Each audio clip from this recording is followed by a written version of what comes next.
Ethan Reynolds had always believed in hard work, loyalty, and dedication. For 15 years, he poured everything into Riker Industries, climbing the ranks from an entry-level analyst to senior project manager.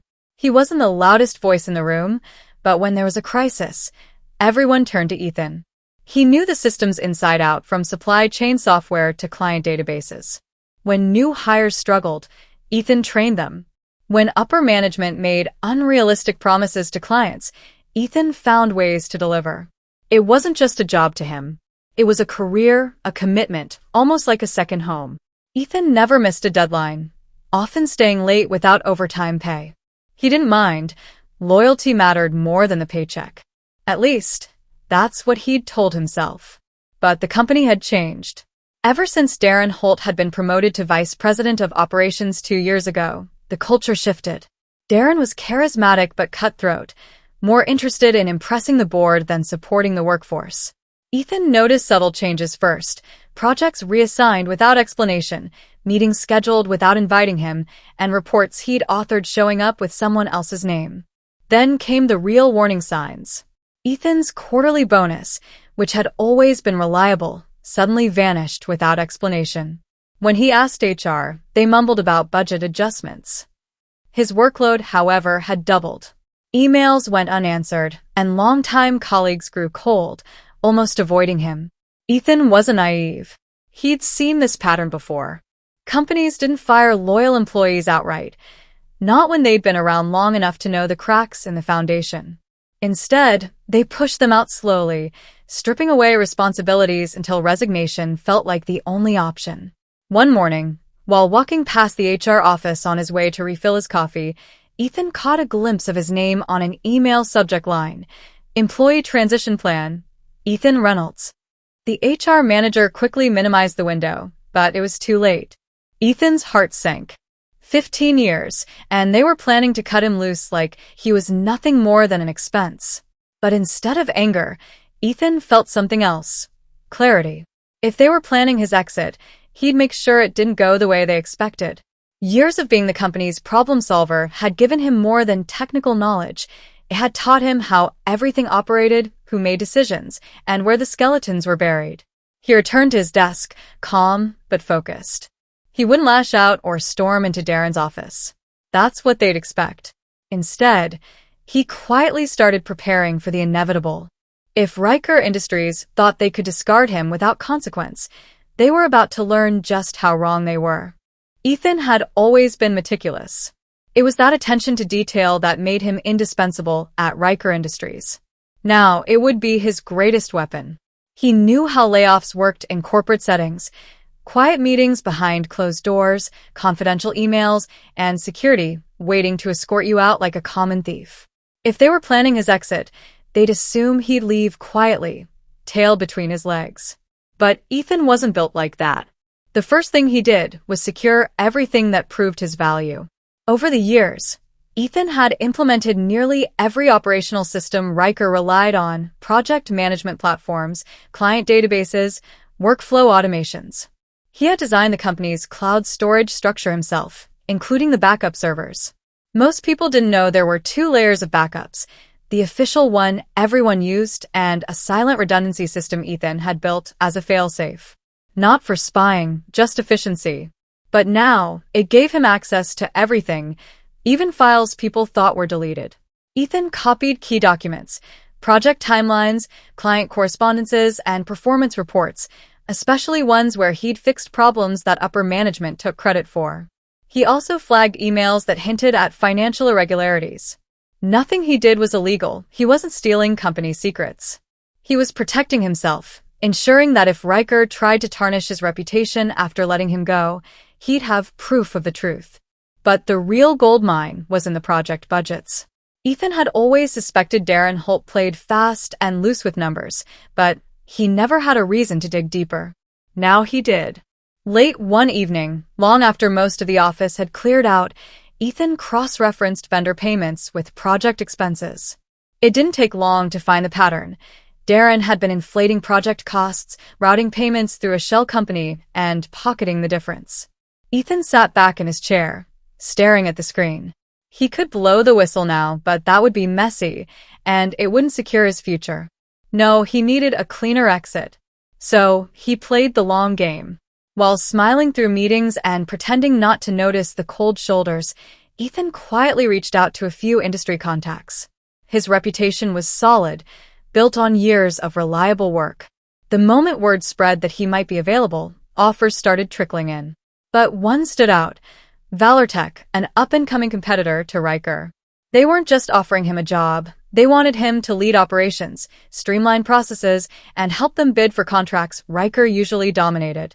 Valortech's CEO, Mara Jennings, met Ethan for coffee one Saturday morning. "We don't want Riker's secrets," she said, stirring her cappuccino. "We want to do things better. If you can show us how to avoid their mistakes, you'll have full control over your department. No red tape. No Darren Holt breathing down your neck." Ethan didn't hesitate. He shook her hand across the table. "I'm in." With his future secured, he prepared the final piece of his plan. The upcoming system update, scheduled for the following month, was one only Ethan fully understood. He'd written the documentation, trained the team, and scheduled the rollout. If done correctly, it would streamline operations and save the company thousands each month. If something went wrong, it would grind the entire workflow to a halt. Ethan didn't sabotage the system.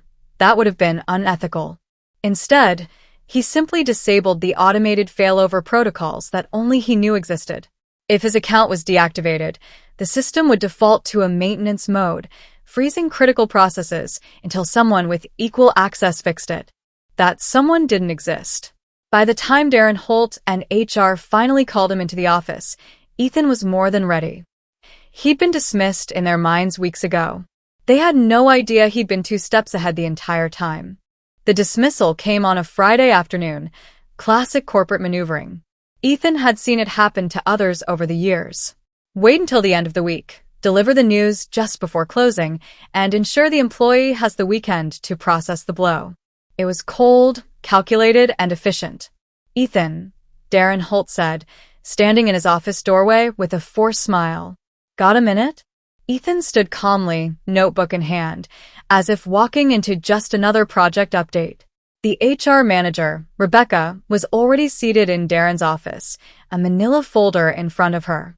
Ethan glanced at it, recognizing the standard paperwork for termination, a severance agreement, a non-disclosure clause, and final paycheck details. "Ethan, I won't sugarcoat this," Darren began, folding his hands on the desk in a gesture that probably felt authoritative to him. "The company's going through some restructuring, and unfortunately, your role is being made redundant. It's not about performance, you've been great. It's just business." Ethan nodded slowly, keeping his face neutral. "Restructuring. Right." Rebecca slid the folder across the desk. "We've prepared your exit package. You'll receive 3-month severance, provided you sign the non-compete agreement and confidentiality clause." Darren leaned back, arms crossed. "We'll need your badge and laptop before you leave. IT will deactivate your access by the end of the day. Security will escort you out. Nothing personal, Ethan. You understand how these things go." "Oh." Ethan understood perfectly. He picked up the folder, leafing through the paperwork without reading it. 3-month severance, he murmured. "After 15 years. Darren's fake sympathetic smile widened. "It's a generous package, considering the circumstances." Ethan met his eyes, voice calm. "You're right. It is. I'll need a few hours to wrap up my projects, hand off some documentation. Don't want to leave anyone in a bind." Darren waved dismissively. "No need. IT will lock your systems by 5. Just clear out your personal items." "Perfect." Ethan stood, offering his hand. Darren hesitated, surprised by the lack of resistance, but shook it quickly. "All the best, Ethan. I'm sure you'll land on your feet." Ethan smiled. "Oh, I already have." He left the office without another word. Back at his desk, he grabbed the small box he'd tucked under it earlier that week. He'd seen the signs, after all, and prepared accordingly. Framed photos, a few personal notebooks, and a coffee mug. Nothing more. His work files had already been backed up to his personal drive, not company property, just notes, templates, and project outlines he'd created on his own time. By the time IT deactivated his account, Ethan was already gone, walking toward the parking lot with his box in hand. Security barely glanced at him. To them, he was just another laid-off employee, not someone who held the keys to the company's operational kingdom. That weekend, while Riker's executives likely toasted to cutting dead weight, Ethan finalized his contract with Valortech. The salary was nearly double what he'd been making, but the real win was the freedom, complete control over operations, direct reporting to the CEO, and a mandate to outmaneuver Riker in every upcoming bid. Ethan didn't feel bitterness. He felt clarity. They'd dismissed him like he was nothing. Now, they'd see what losing him truly meant. And come Monday morning, the fallout would begin. Monday morning dawned crisp and clear, but inside Riker Industries, the atmosphere quickly turned chaotic. Ethan didn't need to be there to witness it. He'd already predicted every move. The first sign of trouble came when the project management system failed to sync overnight updates. Team leaders arrived to find task boards frozen, deadlines missing, and workflows stalled. IT assumed it was a minor glitch and rebooted the servers. That's when the real problem hit. The system didn't just freeze. It reverted to maintenance mode, locking out all active users except for an account that no longer existed. Ethan's. The automated emails began flooding executive inboxes around 9 a.m. System alert. Administrative access required for workflow restoration. Only Ethan had ever held the necessary clearance. Darren Holt, smug from his successful restructuring, assumed IT could bypass it. They couldn't. By 10 a.m., clients were calling, wondering why deliverables hadn't been updated. Vendor payments stalled. Payroll processing froze mid-cycle. The company's entire operational backbone, the one Ethan had meticulously maintained for years, stood paralyzed. Darren stormed into the IT department, red-faced. "Why the hell can't you fix this?" The head of IT, Melissa, shrugged helplessly. Ethan was the only one with root-level access to the failover protocols. He designed the system. Without him, we're stuck. "Get him on the phone," Darren snapped. But Ethan didn't answer. He was sitting comfortably in his new office at Valortech, sipping coffee while his phone buzzed with increasingly frantic calls from his former employer. At noon, Riker's CEO, Malcolm Riker himself, finally called. Ethan let it ring twice before answering. "Ethan," Malcolm began, voice tight with forced calm. "We seem to have run into a little hiccup here. Any chance you could lend us a hand? Of course, we'd compensate you for your time." Ethan smiled, letting the silence stretch. "Compensate me? Like the severance package you called generous after 15 years of service?" Malcolm cleared his throat. "Look, that wasn't personal. It was business," Ethan finished. "I know. And I'm handling my business now. I've already accepted a leadership role at Valortech. Can't split my focus, you understand." There was a pause. Malcolm was a smart man. He knew desperation wasn't a good bargaining position. "Ethan, name your price." Ethan leaned back, pretending to consider it. 5 times my previous salary. Paid as a consultant, no NDA. And I'll need written acknowledgement that my termination was unjustified, with a retraction of any negative remarks in my employment file. 5 times, Malcolm sputtered. "That's outrageous." "Outrageous is firing the guy who kept your company running," Ethan replied coolly. "My offer expires in 1 hour. After that, I'll be busy helping Valortech bid on the next round of contracts you're chasing." By the time Malcolm called back, frantic and defeated, Ethan had already decided. He didn't need their money. The satisfaction of watching Riker crumble was payment enough. He ended the call with a final, quiet reminder.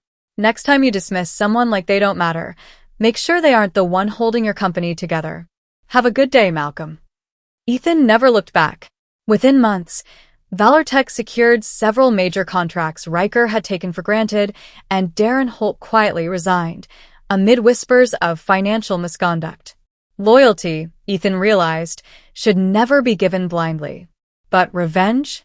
Sometimes, it was best served with a smile and a signed offer letter from the competition.